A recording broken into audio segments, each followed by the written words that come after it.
Hola, querido amigo, bienvenido nuevamente a este tu curso, el mejor manual de crianza. Estamos nuevamente como familia reunidos frente a este libro, la Biblia. La Biblia es el mejor manual de crianza y es el mejor manual de vida para todas las personas en cualquier etapa de su vida. Y ya seguimos avanzando en este maravilloso estudio que estamos haciendo de la carta del apóstol Pablo a los Corintios, primera carta a los Corintios. Y esta serie ha sido titulada Madurez, avanzando hacia la madurez. Bueno, los capítulos 1, 2, 3 y 4 nos dejaron muchísimas enseñanzas. Una de ellas, no seguir a líderes humanos. Y la connotación es que la salvación, el ir al cielo, el entender el evangelio, el entender el misterio del plan de Dios, donde Dios nos regala el cielo a través de su Hijo Jesucristo, donde somos salvos y justificados por la fe. Ese misterio no tiene nada que ver con la habilidad del predicador. O sea, no podríamos decir, oye, ¿sabes qué? Yo nací de nuevo un día que un predicador utilizó tan buenas estrategias y su discurso fue tan bueno que ese discurso fue el que me cambió. O gracias a la forma de ese predicador, a su energía, a su carisma, a mí me cautivó y yo por eso acepté a Cristo. El apóstol Pablo en esos capítulos demuestra que la sabiduría humana no tiene nada que ver con la salvación, que es más, el mensaje de la cruz es ridículo para los que se pierden, y que Dios escoge a lo vil y a lo menospreciado para avergonzar a lo que es, y aprendíamos que definitivamente en la salvación no hay mano humana. Todos los humanos que predicamos la Biblia somos simples instrumentos y al final la obra siempre es de Dios. Entonces eso lo aprendimos allá en los capítulos 1, 2, 3, 4. Madurez, no seguir a líderes humanos porque pues la salvación es de Dios, es una obra soberana de Dios. Después, capítulos 5, 6 y 7. Cómo enfrentar la inmoralidad que está tan presente en el ambiente, en la cultura. Y el apóstol Pablo ahí nos explicaba lo sagrado del matrimonio y lo importante que es cuidar nuestro cuerpo y que a Dios le importa nuestro cuerpo y cómo utilizamos nuestro cuerpo y que definitivamente debemos huir de la inmoralidad sexual y cómo el matrimonio es sagrado y es una herramienta, una forma legítima para utilizar nuestro cuerpo. Después en el capítulo 8 aprendíamos de la libertad cristiana, que realmente la madurez se demuestra cuando mis acciones no hacen tropezar a los demás. Así yo tenga conocimiento. Si yo soy una persona madura en la fe, mi accionar es un accionar que tiene consideración con los hermanos en la fe. Capítulos 9 y 10, el apóstol Pablo muestra sus credenciales porque habían personas en la iglesia de Corinto que no lo reconocían como apóstol, que desafiaban su autoridad, y él demuestra su autoridad. Y en medio de eso, él habla de cómo él trataba y disciplinaba su cuerpo para no ir a caer. Y entonces ahí aprendíamos la importancia de la autodisciplina. Y después vimos los capítulos 11, 12, 13 y 14, donde aprendíamos acerca de la madurez y la adoración pública. Entonces, capítulos 9 y 10, autodisciplina, y capítulos 11 al 14, madurez y adoración pública, y aprendíamos, Dios es un Dios de orden, Dios es un Dios de paz. Y veíamos que definitivamente el vínculo perfecto y la contra la inmadurez definitivamente es el amor. Donde hay amor, pues no hay sectarismos. Donde hay amor, se huye de la inmoralidad. Donde hay amor, se considera al hermano débil en la fe. Donde hay amor, hay autodisciplina. Y donde hay amor, hay armonía y orden en la adoración pública. Y ahora vamos a entrar al capítulo 15. Y el capítulo 15 es madurez y la resurrección. Y es un tema muy importante. La resurrección es supremamente importante. Porque sin resurrección, entonces no hay cristianismo. O sea, si no hay resurrección, no hay cristianismo. Porque justamente el cristianismo se basa en el hecho de que nuestro Señor Jesucristo resucitó de los muertos. Y como Él resucitó de los muertos, el pecado quedó derrotado y la muerte quedó derrotada. Y los cristianos tenemos esa esperanza. Tenemos la esperanza de que vamos a resucitar. Porque si hay resurrección, pues entonces tenemos una esperanza en la vida eterna. ¿Y ahora qué estaba pasando en la iglesia de Corinto? Resulta que en la iglesia de Corinto lo que estaba sucediendo era que ya había un grupo de personas que decían, no, la resurrección no es cierta. Porque resulta que para los griegos la resurrección era una locura.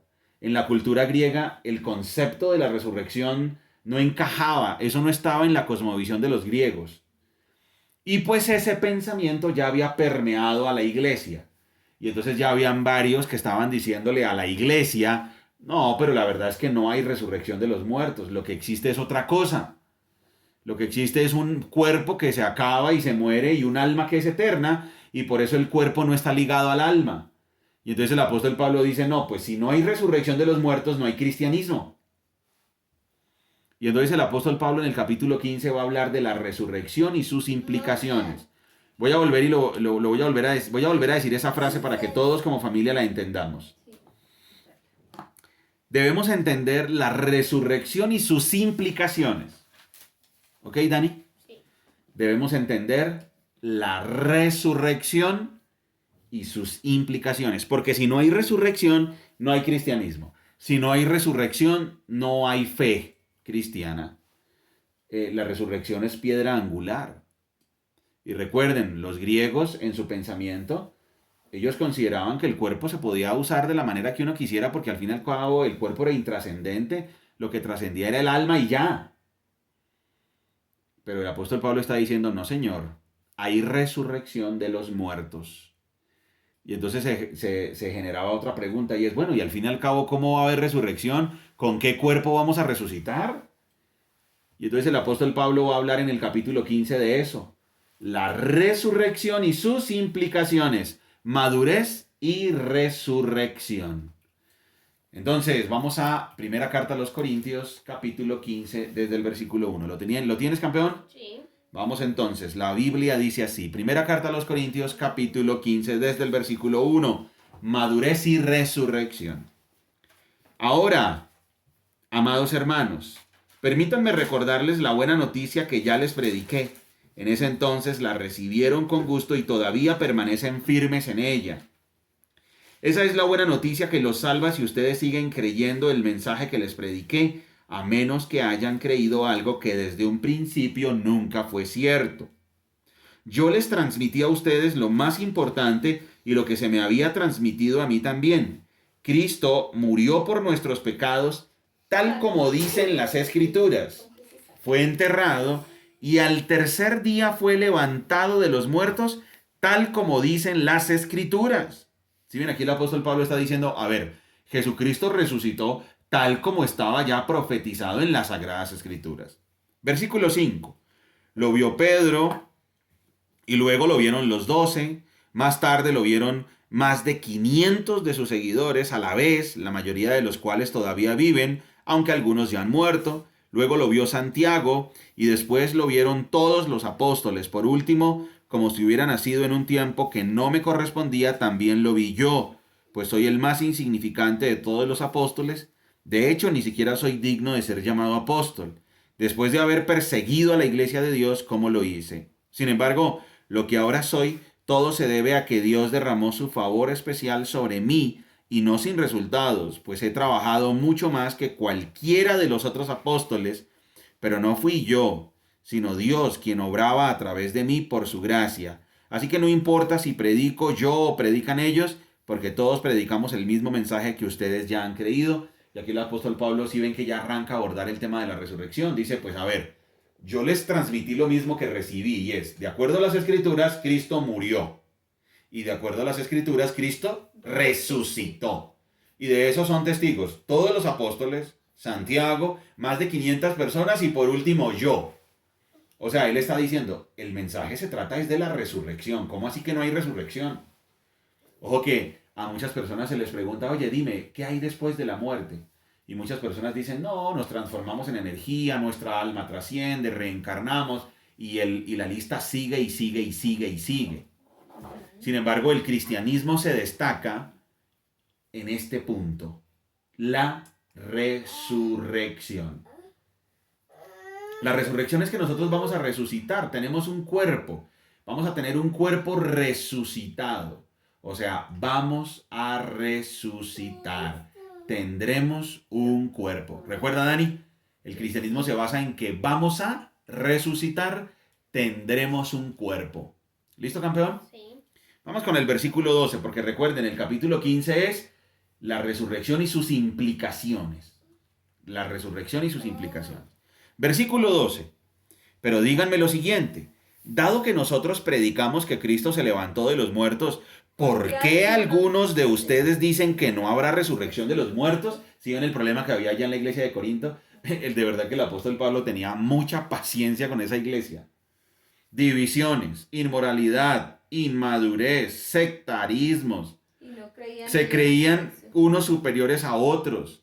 Practicaban el pecado en algunos, algún grupo. O sea, unos se creían con dones superiores a los otros. Bueno, en fin, y ahora, para ponerle otro ingrediente, pues resulta que ahora dentro de la iglesia había un grupo que decía que no había resurrección. Otros ponían en duda el apostolado del apóstol Pablo. En fin, o sea, era una iglesia inmadura. De verdad que de esa iglesia tenemos muchísimo que aprender. El apóstol Pablo entonces dice en el versículo 12, ¿por qué algunos de ustedes dicen que no habrá resurrección de los muertos?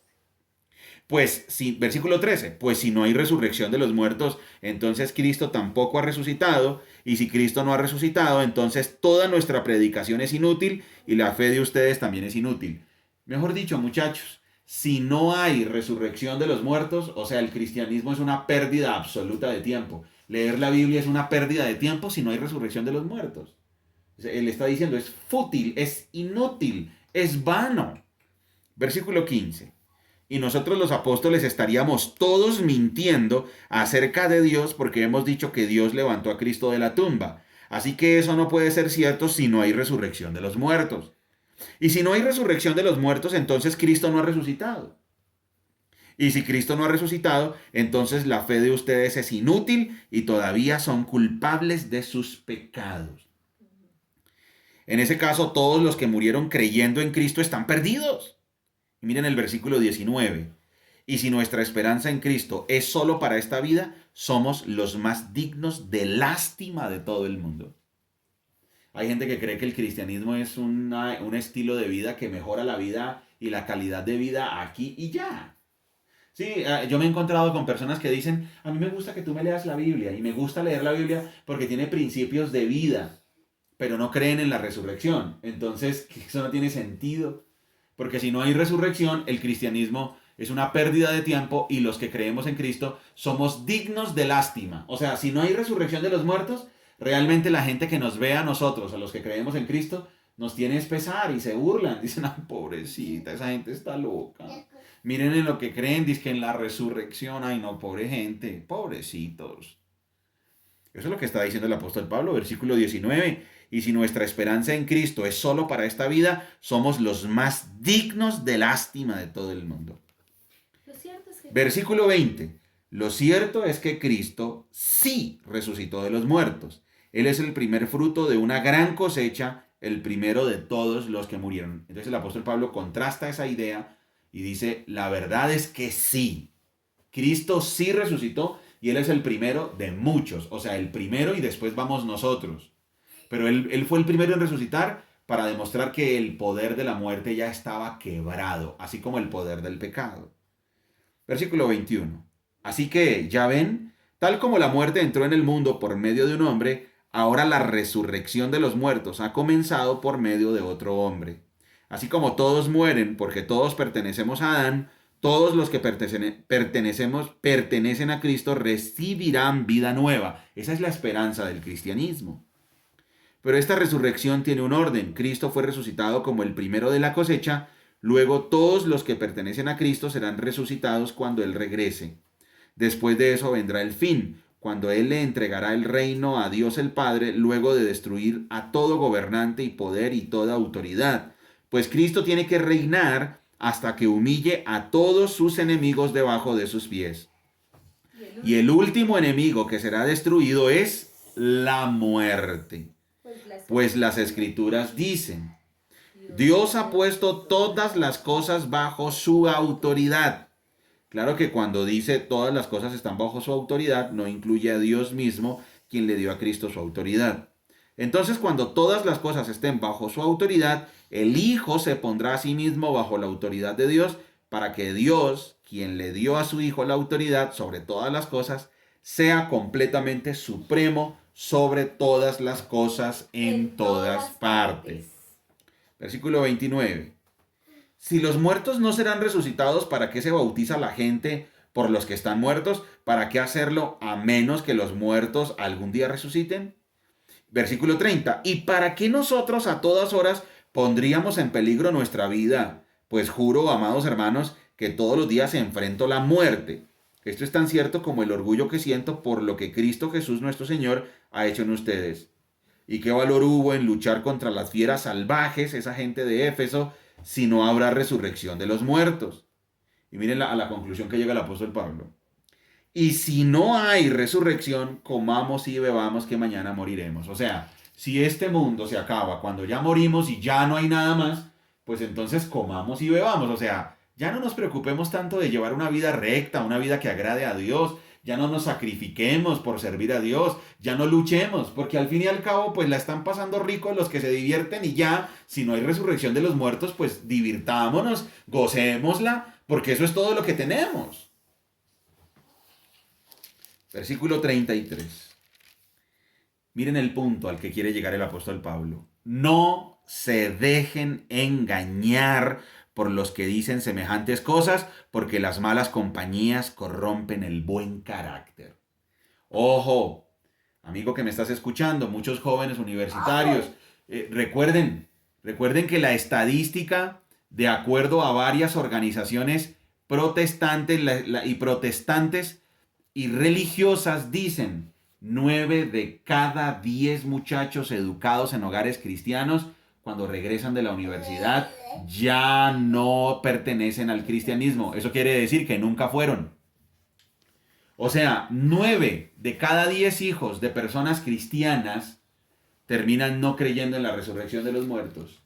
Y por eso el apóstol Pablo está diciendo, no se dejen engañar por los que dicen semejantes cosas, porque las malas compañías corrompen el buen carácter. Claro, muchos muchachos supuestamente cristianos, de hogares cristianos, llegan y empiezan a escuchar esas filosofías donde dicen, ay no, la vida hay que gozarla porque uno se muere y nada se lleva, y porque uno se muere y aquí se acaba todo, y ya. Y entonces muchos muchachos cristianos dicen, ¿en serio? O sea que no hay resurrección de los muertos, o sea que sí, de verdad, yo como para qué me guardo, para qué soy puro, para qué me sacrifico, para qué lucho, para qué sirvo a Cristo, si al fin y al cabo uno se muere y ya. O uno se muere y se transforma en energía, o uno se muere y reencarna, o uno se muere y va a un plano superior. Al eliminar la resurrección, eso corrompe el buen carácter. Vuelvo y lo leo. Versículo 33. No se dejen engañar por los que dicen semejantes cosas, porque las malas compañías corrompen el buen carácter. Y ahí el apóstol Pablo, recuerden, está hablando de la enseñanza clarísima de la resurrección. Un joven, una persona, un miembro de la iglesia que empieza a no creer en la resurrección de los muertos, automáticamente su carácter se corrompe, su virtud se corrompe, porque al fin y al cabo, si no hay resurrección, ¿para qué nos guardamos en santidad? Si no hay resurrección, ¿para qué si nos abstenemos de practicar lo que supuestamente es divertido para el mundo? ¿Para qué sufrimos si no hay resurrección de los muertos? El apóstol Pablo dice, ojo, no se dejen engañar, las malas amistades corrompen, las malas compañías corrompen el buen carácter. Versículo 34. Piensen bien sobre lo que es correcto y dejen de pecar. Claro, eliminar la resurrección, pues es, ay, pequemos, y al fin y al cabo, ¿qué? Al fin y al cabo, ¿qué? Pequemos. Aquí ya se acaba todo.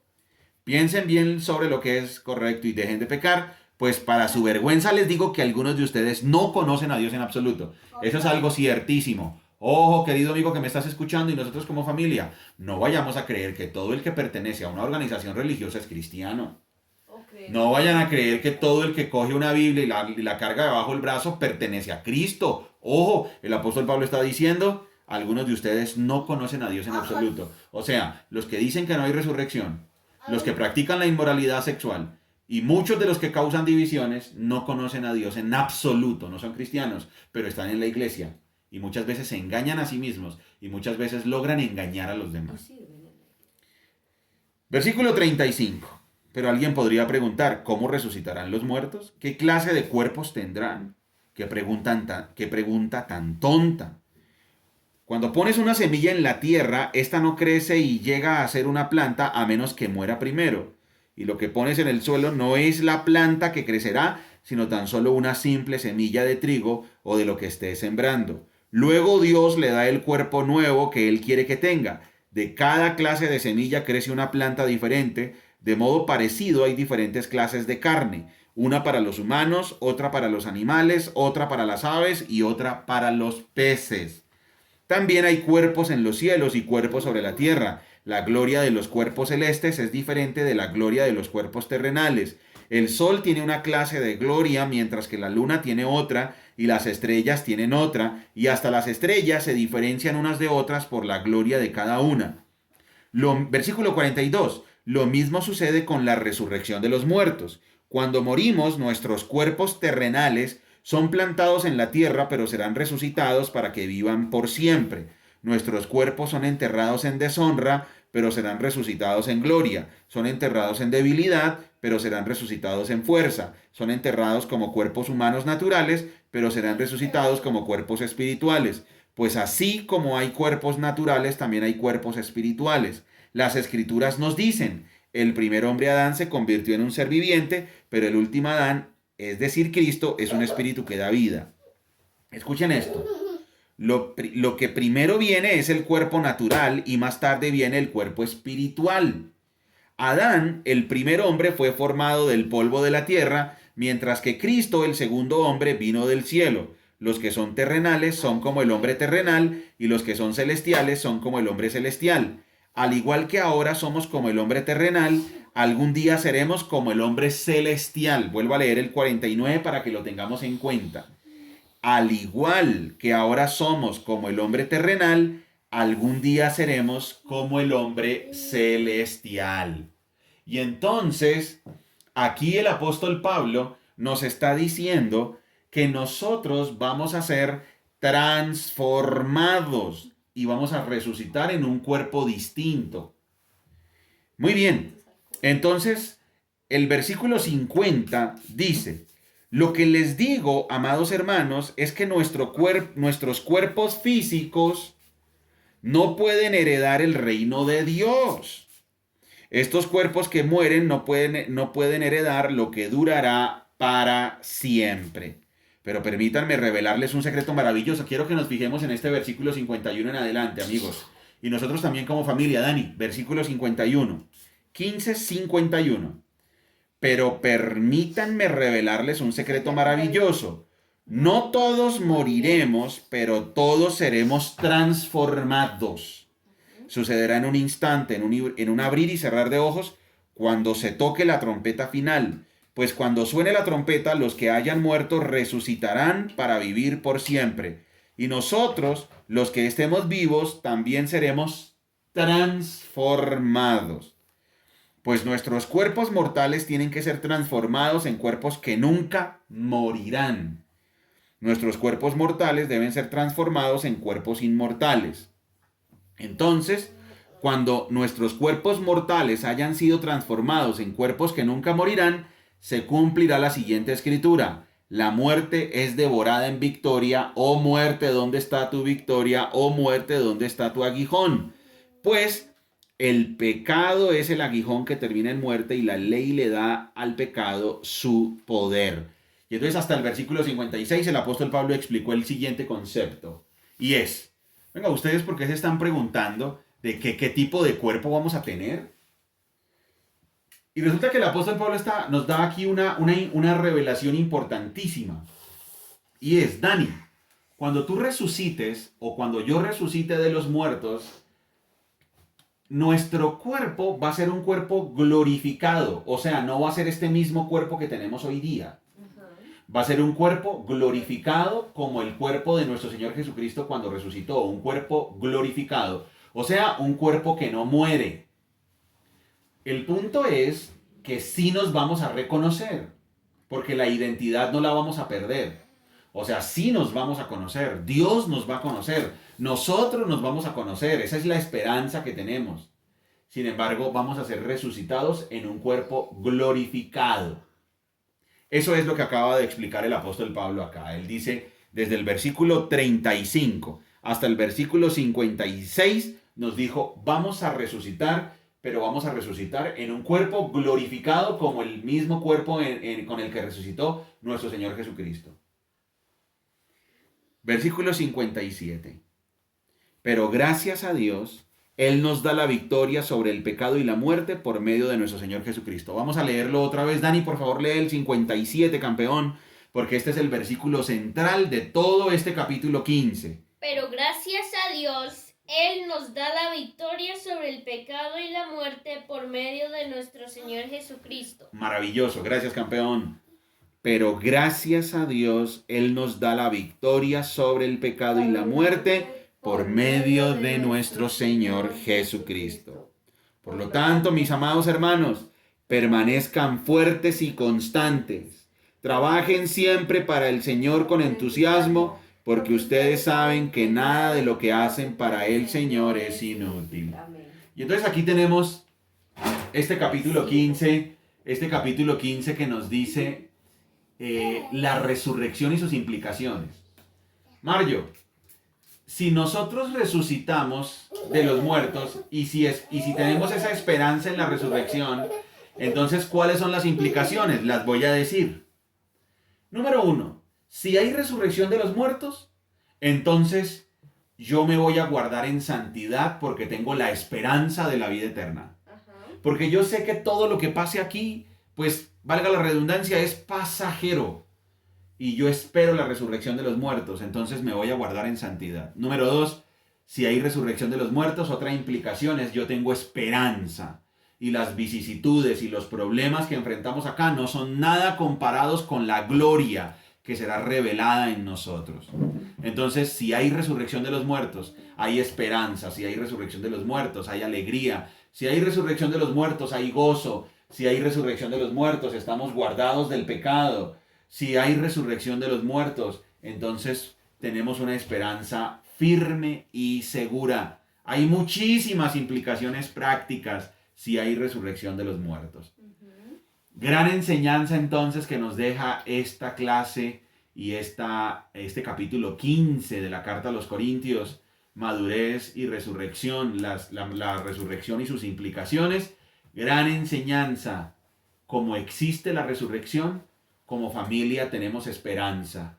Como existe la resurrección, como familia vamos a enfrentar mejor los problemas y las dificultades. Como existe la resurrección, como familia vamos a ser santos. Como existe la resurrección, vamos a trabajar para el Señor. Como existe la resurrección, no nos vamos a dejar engañar.